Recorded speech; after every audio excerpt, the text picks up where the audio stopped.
আদিবাসী বলছেন, আসলে প্রকৃত অর্থেই ওনারা কিন্তু আদিবাসী। আদিবাসী এখন অনেকে নাম বলে ক্ষুদ্র নৃগোষ্ঠী, ক্ষুদ্র না, ওনারা ওনারা অনেক বড়। আর এই অঞ্চলের মানব সভ্যতার ইতিহাস যদি দেখেন, তাদের পদাচারণাই প্রথম হয়েছে। তো সেই হিসাবে আমরা তাদেরকে আদিবাসী বলি। সংখ্যায় তারা খুব কম, বাট মন মানসিকতা এবং তাদের যে নিজস্ব কৃষ্টি আছে, সংস্কৃতি আছে, সেটা অনেক উন্নত। আজকে আমাদের এই অঞ্চলের যারা আছেন, তারা রাষ্ট্রীয় সুবিধা বঞ্চিত মানুষ। যদিও তারা আমাদের নাগরিক, কিন্তু নাগরিক হিসাবে সংবিধান তাদেরকে যে অধিকার দিয়েছে, সেই অধিকার থেকে বঞ্চিত। আপনারা দেখেছেন, একটু আগে আমি আসছি, আমাদের পাশের বা বাড়ি থেকে উনি ছুটে আসছেন, এখানে পানি নেই, সুপেয় পানি নেই। তো আমি নির্বাচনের আগে যখন এই অঞ্চলে এসেছিলাম, এই ধরনের প্রত্যন্ত অঞ্চলে আমি গেছি, আমাকে অনেকেই বলেছে যে দেখেন, এদের তো ভোট কম, আপনি কেন ওদের কাছে যান? আমি বললাম, ভোট কম বেশি তা না, তারা তো আমার দেশের নাগরিক, আমার বাংলাদেশে পাসপোর্ট ব্যবহার করে। তাদের অবস্থাটা, জীবন মানটা আমি সরজমিনে দেখতে চাই। তো দেখে আমি দেখলাম পানির প্রচন্ড সমস্যা। এই যে উনি বলেন যে এই ছড়া থেকে পানি নেন, এই পানি দিয়ে ওনারা গোসল করেন, এই পানি খান, এই পানি দিয়ে রান্না বান্না করেন। তো এই বর্তমান সভ্য জগতে এর চেয়ে ভয়াবহতা আর কিছুই নাই। এটা আমাদের ধরে নিতে পারেন হিউম্যান ক্যাটাস্ট্রফি। তো আমি তখনই নির্বাচনের সময় ওয়াদা করেছিলাম যে আমি নির্বাচিত যদি হতে পারি, অনতিবিলম্বে প্রথম কাজটাই করব সুপেয় পানির ব্যবস্থা। তো আমি নির্বাচিত হওয়ার 1 সপ্তাহের মধ্যে আমি সংশ্লিষ্ট মন্ত্রণালয়ে কথা বলেছিলাম। আমাদের এই কুল্লাগড়া ইউনিয়ন এবং দুর্গাপুর সদর ইউনিয়ন, লেঙ্গুরা, খাননৈ, রংছাতি, এই 5টা ইউনিয়ন আদিবাসী অধ্যুষিত। সেখানে 520 ফিট পর্যন্ত যেতে পারে 40টা সাবমার্সিবল টিউবওয়েল আমি অ্যালোকেশন করেছি। আরো নতুন টিউবওয়েলও আসছে। তো আমরা এটা করেছি, আমি জানি এটা অপ্রতুল চাহিদার তুলনায়, কিন্তু তারপরেও যতটুকু সম্ভব চেষ্টা করছি আমরা সেই জিনিসটা দিব। পাশাপাশি আর কয়েকদিনের মধ্যে আরেকটা আমরা অনুদান এনেছি শুধুমাত্র তাদের জন্য। আমরা এই অঞ্চলে দুর্গাপুরে 10টা ঘর করে দিব 10 জনকে, আদিবাসীকে, এবং কলমাকান্দায় 9টা।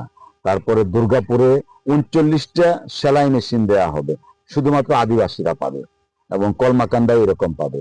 তার পরবর্তীতে বাইসাইকেল দেওয়া হবে 48টা এই দুর্গাপুরে, এবং কলমাকান্দাও সেম। আমি চেষ্টা করছি সুবিধা বঞ্চিত যারা আমার আদিবাসী ভাই বন্ধুরা আছেন, তারা স্বাধীনতার পর থেকে যে ধরনের সুবিধা বঞ্চিত, সেই সুবিধা বঞ্চিত থেকে এনে তাদেরকে যেন নাগরিক হিসাবে ট্রিট করা হয়, এবং তাদের প্রাপ্য মর্যাদাটা আমি যেন দিতে পারি, সেই চেষ্টাটা আমি করছি। এবং আমার আরেকটা পরিকল্পনা আছে যে আদিবাসীদের ভূমি সংস্কার করা। পার্বত্য চট্টগ্রামে যেমন পার্বত্য চট্টগ্রাম বিষয়ে ভূমি একটা আলাদা ডিপার্টমেন্ট আছে, আমারও ইচ্ছা আছে, আমি জানি না কতটুকু পারবো, আমাদের এই কলমাকান্দা দুর্গাপুরের আদিবাসী অঞ্চলের যাদের ভূমি ব্যবস্থাপনার জন্য একটা নির্দিষ্ট কাঠামোর মধ্যে আনা। ওনারাই আসলে এক সময় সমস্ত সম্পদের মালিক ছিল, তারপর আমরা বাঙালরা এসে একটু একটু করে নিয়ে আমরা তাদের জায়গায় বসবাস করছি। তো এই যে একটা অব্যবস্থাপনা আছে, ওনারা অত্যন্ত শান্তিপ্রিয়। এখন যদি কেউ যায় গিয়ে বলে তুমি ওইদিকে যাও, তারা ওইদিকে গিয়ে দাঁড়িয়ে থাকে।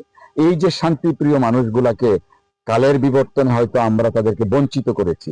আমার প্রথম চ্যালেঞ্জ এবং প্রত্যাশা থাকবে আদিবাসী ভাই বোনদের জন্য স্বস্তির নিঃশ্বাসটা রাখা। আর আজকের যে খালটা দেখছেন, এই খালটা ছড়া ইন্ডিয়া থেকে এসছে। আমরা যেখানে দাঁড়িয়েছি একটু ওই কোনাটাই হচ্ছে ইন্ডিয়া, ওখান থেকে এই খালটা আছে। আমার একটা পরিকল্পনা আছে এই খালটা আরো গভীর করা। 2 পার আপনারা দেখতে পাচ্ছেন রাস্তা, 2 পার পিচ ঢালা রাস্তা হবে এবং স্ল্যাব হবে। খালটা গভীর হবে এবং খালের এই পার ওই পার মিলিয়ে কয়েকটা ব্রিজ হবে। আমাদের ঢাকা ময়মনসিংহ অঞ্চল থেকে পর্যটক যারা আছেন, ভ্রমণ পিপাসু, তারা যেন এখানে এসে তাদের হাতে বানানো তাঁত শিল্প কিনে নিতে পারে, তাদের হাতে বানানো পিঠা নিতে পারে। এই খ্রিস্টানদের একটা পিঠা করে, যেটা আমরা ইংলিশে ডোনাটস বলি, খুব চমৎকার একটা পিঠা। তুমি বানাতে পারো কিনা? আচ্ছা, এটা বিরিশিরিতে বানায়, খুব চমৎকার। এই যে আলাদা অনন্য বৈশিষ্ট্য, সেই জিনিসগুলো আছে। দেখেন, আমি ক্যামেরার সামনে একটা কথা বলি, এই যে আমি প্রিমা, সে কিন্তু জাতীয় দলে খেলে না। তুমি না স্যার, জাতীয় দলে খেলি না। কোন টিমে খেলো ফুটবল তুমি? আমাদের এখানে দুর্গাপুরে আছে, সেটা স্থানীয়তে খেলতে। স্থানীয় খেলো। এই যে প্রিমাকে জিজ্ঞেস করছি তুমি কি পিঠাটা বানাতে পারো, সত্য কথাটা বলছে না, আমি পারি না। আমাদের মধ্যে অনেকেই হয়তো জিজ্ঞেস করে বলতো হ্যাঁ আমি পারি, আমি তো আর জিজ্ঞেস করতাম না কিভাবে করো। তো এই যে তাদের মধ্যে যে সততাটা আছে, এই সততাটা এবং তাদের মধ্যে পরিশ্রম, এটা আমাকে অত্যন্ত আভিভূত করে, আপ্লুত করে। এবং সেই কনভিকশন, অর্থাৎ তাদের সততা, পরিশ্রম, মেধা এবং কর্মদক্ষতা, এই জিনিসটার প্রতি আমি ব্যক্তিগতভাবে আকৃষ্ট, যে কারণে তাদের প্রতি আমার একটা আলাদা মহব্বত কাজ করে, তাদের জন্য আমরা কাজ করতে চাই। অসংখ্য ধন্যবাদ আপনাকে।